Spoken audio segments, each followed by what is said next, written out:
আসসালামু আলাইকুম এভরিওয়ান, কেমন আছেন সবাই? আশা করছি সবাই অনেক ভালো আছেন। রত্নার সুইট হোমে সকলকে স্বাগত জানাচ্ছি নতুন আরেকটি ভিডিও দেখার জন্য।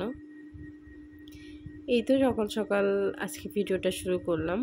আজকে সকালে রান্নাবান্না তেমন কোনো তোড়জোড় নেই, কারণ হচ্ছে আপনাদের ভাইয়া আজকে লাঞ্চে নিয়ে যাবে খিচুড়ি। তো আমাকে রাত্রেই বলে রেখেছিল যে আমাকে খিচুড়ি রান্না করে দিবা। তো আমি তো সকালে উঠে হচ্ছে তার জন্য খিচুড়ি বসিয়েছিলাম প্রেশার কুকারে। আমার কাছে খিচুড়িটা হচ্ছে রাইস কুকারের থেকে প্রেশার কুকারে কেন জানি বেশি মজা লাগে। আর খিচুড়ি হবার পরে উপরে যদি একটু ঘি ছিটিয়ে দেওয়া হয় তাহলে তো কোনো কথাই নেই।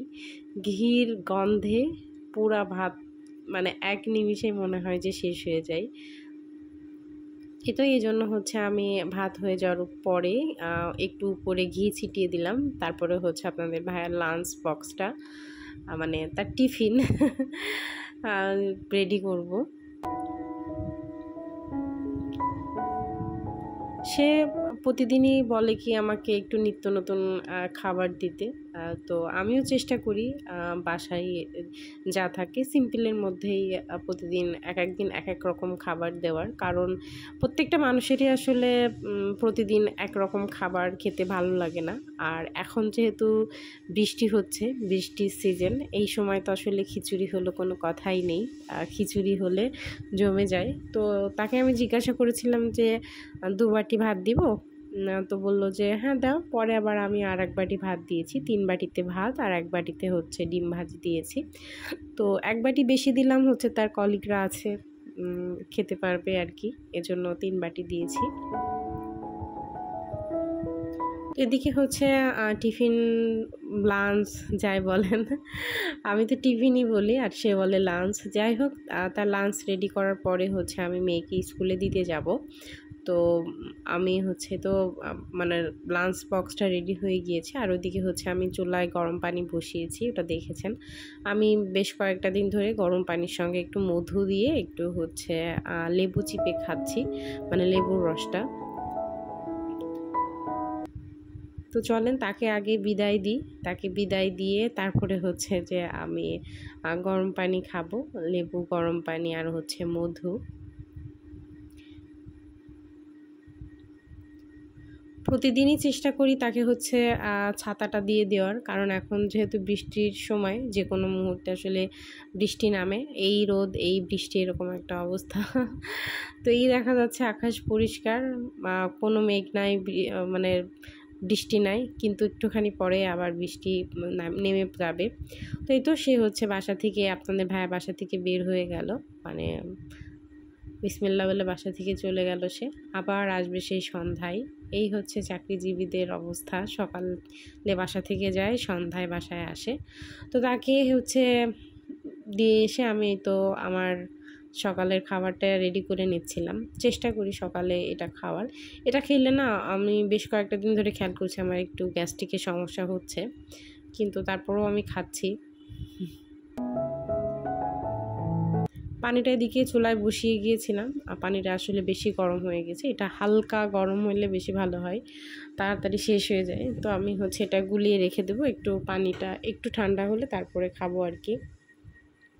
আর এই মধুটা হচ্ছে আপনাদের ভাইয়া কিনে নিয়ে এসেছিলো, 1 বয়ম কিনে নিয়ে আসছিলো, এখন ফুরায়ে গিয়েছে।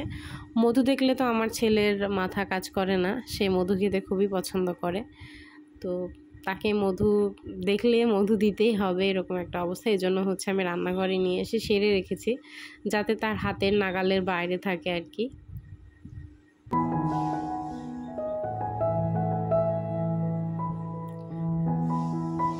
তো এই তো আমি হচ্ছে একটা কিছুটা ঠান্ডা হওয়ার পরে হালকা যখন একটু গরম গরম ছিল তখন খেয়ে নিয়েছি। তারপরে চলেন মেয়েকে স্কুলে দিতে যাই। মেয়েকে স্কুলে দিতে যাওয়ার পথে হচ্ছে এই জায়গাটা পড়ে। তো এটা এত সুন্দর, আমি আসলে খেয়াল করিনি। মেয়ে আমাকে আজকে বলছে আম্মু দেখো কি সুন্দর। তো ওর কথা শুনে হচ্ছে আমি একটু ভিডিও করে নিলাম। আর পাশে যে গাছগুলো দেখছেন এগুলো হচ্ছে মানি প্লান্ট, অন্য ধরনের। এই মানি প্লান্টগুলো যদি নার্সারি থেকে কেনা হয় অনেক টাকা দাম নেয়, কিন্তু এখানে যে কত আছে এই গাছ, এখান থেকে হচ্ছে আমি মানে আগের বার হচ্ছে আমার মেয়ে আমাকে তুলে নিয়ে দিয়েছিল। তো এবারও ভাবছি যে হচ্ছে এখান থেকে কিছু তুলে নিয়ে যাব, কিন্তু বাসায় মাটির অভাব, তো মাটির জন্য এক ভ্যানওয়ালাকে বলেছিলাম কিছু মাটি দিয়ে যেতে, তো সে আর তার কোনো খোঁজ নাই, এজন্য আমি গাছ লাগাতেও পারছি না। তো এই তো তারপরে হচ্ছে মেয়েকে স্কুলে দিয়ে এসে বাসায় এসে একটু রেস্ট নিয়েছি। রেস্ট নেওয়ার পর অনেক দেরি হয়ে গিয়েছে, আমি আসলে বুঝতে পারিনি কখন যে দু চোখ লেগে এসেছিলো, আমি একটু ঘুমিয়ে পড়েছিলাম। পরে হচ্ছে বাসায় আবার গেস্ট এসেছিলো, তো তাদের কলিং বেলের মানে তারা আসার পরে কলিং বেল দিয়েছে, তো কলিং বেলের শব্দে আমি ঘুম ভেঙে যাওয়ার পরে দেখি অনেক বেলা হয়ে গিয়েছে, মানে 12টা বেজে গিয়েছে। তো তাড়াতাড়ি করে রান্নাঘরে আসলাম রান্না করতে। আজকে তেমন কিছু রান্না করব না, শরীরটাও একটু ভালো লাগছে না আর কি। তো শাশুড়ি ওইদিকে হচ্ছে কাঁঠালের বিচি যেটাকে বলে ওটা হচ্ছে কাটাকাটি করে রেখেছিল, মানে ভাজি। আমার শাশুড়ি হচ্ছে এই ভাজিটা খুব দারুণ কাটাকাটি করে, তো আমার খুব ভালো লাগে। তো সে হচ্ছে ওইটা কেটে রেখেছিল, তো ওটা ভাজি করলাম। আর এদিকে হচ্ছে কচুর মুখি দিয়ে হচ্ছে বড় মাছ রান্না করব। এই তো সিম্পল রান্না বান্না, আজকে বেশি রান্না করতে ইচ্ছা করলো না। শাশুড়িকে বলছি যে রাত্রে না হয় আবার রান্না করবো, এখন আমার ইচ্ছা করছে না। তো শাশুড়ি বললো ঠিক আছে, এখন এটাই হোক, যেহেতু 2 তরকারি আমরাই তো খাবো, এই আর কি। তো এই জন্য আসলেই তো সিম্পলের মধ্যে আজকে দুপুরে রান্না।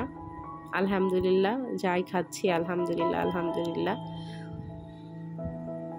তো এই তো আমার তরকারিটাও হয়ে এসেছে এদিকে, আর এদের মধ্যে হচ্ছে আমি মাছ দিয়ে দিচ্ছি। আর কচুর তরকারিটা আমার কাছে বরাবরই খুব পছন্দের একটা তরকারি।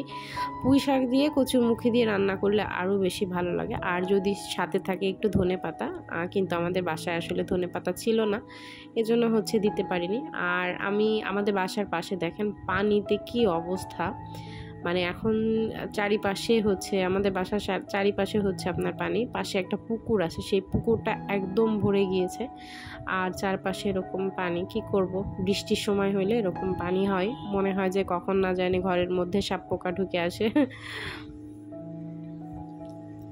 এই তো আমার তরকারিটাও এদিকে হয়ে এসেছে। তো চলুন, তারপরে হচ্ছে দুপুরে কিছুটা রেস্ট নিয়েছি। তারপর আপনাদের ভাইয়া বিকালে শহরে গিয়েছিল, তো শহর থেকে আসার সময় সে হচ্ছে আমাদের জন্য এই তো কাবাব বলে এটাকে নাকি বড়া, আর হচ্ছে হালিম নিয়ে এসেছিলো। তো সেটাই বললো যে খাও, তো এই তো খাচ্ছিলাম। তো চলুন তাহলে ভিডিওটাও আজকে এখানে শেষ করে দিচ্ছি। সবাই খুব ভালো থাকবেন, সুস্থ থাকবেন, নিরাপদে থাকবেন। আর আমার ভিডিওটি যদি এখনও পর্যন্ত আপনারা দেখে থাকেন, অবশ্যই ভিডিওটিতে একটি লাইক দিতে ভুলবেন না, আর আমার চ্যানেলটি সাবস্ক্রাইব করবেন। দেখা হবে খুব শীঘ্রই পরের আর একটা ব্লগে। ততক্ষণ পর্যন্ত বিদায় নিচ্ছি, ভালো থাকবেন সবাই। আসসালামু আলাইকুম, আল্লাহ হাফেজ।